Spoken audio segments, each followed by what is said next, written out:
Hey traders, Raghee here, and in this recap video we got to talk about metals. I mean, this is one of the bigger moves that we've seen in gold and in silver, not so much in copper, but the big moves that we've seen that have been breaking the trend. So let's talk about the trend in gold and the trend in copper first. And you'll notice the trend really started to organize in mid-December. And we started to get the propulsion dots, which is the 8 crossing the 21. We had a steady stream of green grab candles. And then, quite frankly, we were off to the races. I mean, we had a number of buys, 1, 2, 3, and yes, right here. So this is the fourth buy that we had taken within the context of this uptrend that started back in here.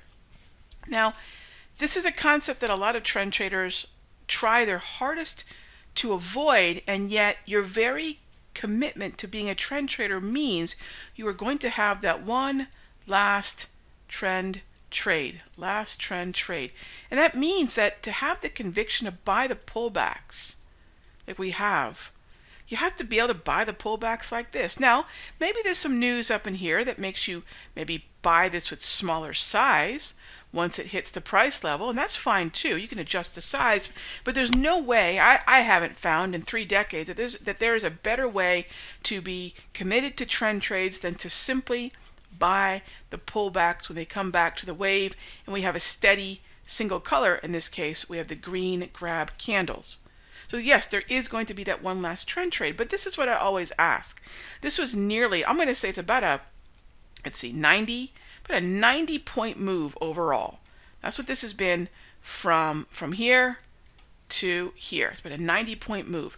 And we've taken different legs of this move higher.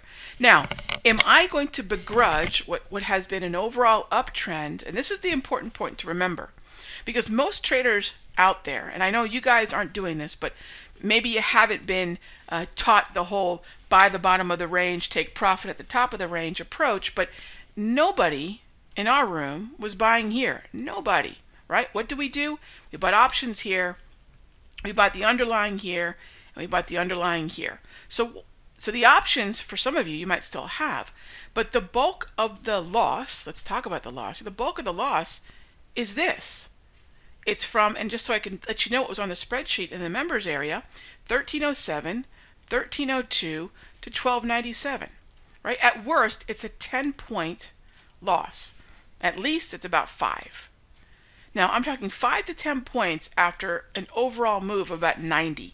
Do you think I'm upset at gold? I don't like being stopped out after 30 years. I still don't like to lose. But, you know, is following your stop and preventing an even larger loss losing? No, I followed my plan. But when my plan leads me to lose my money, I'm still never happy. But how can I hate a market when it's done this for me? So let's talk about where we are right now.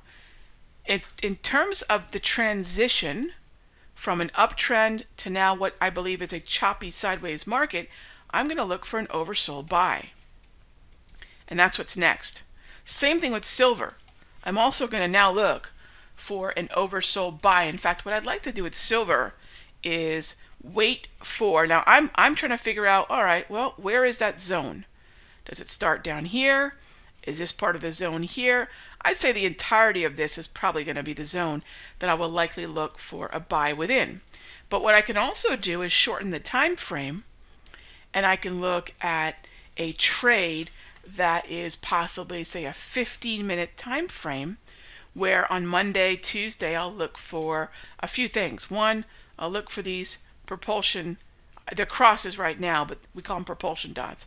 But I'll wait for propulsion to stop. So these have got to stop, these have got to stop, and these have got to stop.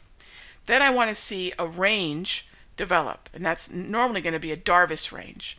So let's get the Darvas range to you know, basically contain the lower lows. I don't want any more lower lows, right? That's got to stop too. Then eventually what's going to happen is the wave, this moving average, is going to catch up with price, and we'll likely start to get blue grab candles, because then price and the wave will be meshing up somewhere in this area. Eventually those blue grab candles will go green. That is my switch candle, and that's an intraday trend reversal. And that might be ultimately what we look at on Monday or Tuesday. This is a potential scenario, but think about these things. When a market's heading lower, rather than stepping in and buying the support level, one alternative is, hey, can I get this transition and then get the move higher? Okay, so a lot of things to think about. Enjoy your weekend, and I'll see you in the next update.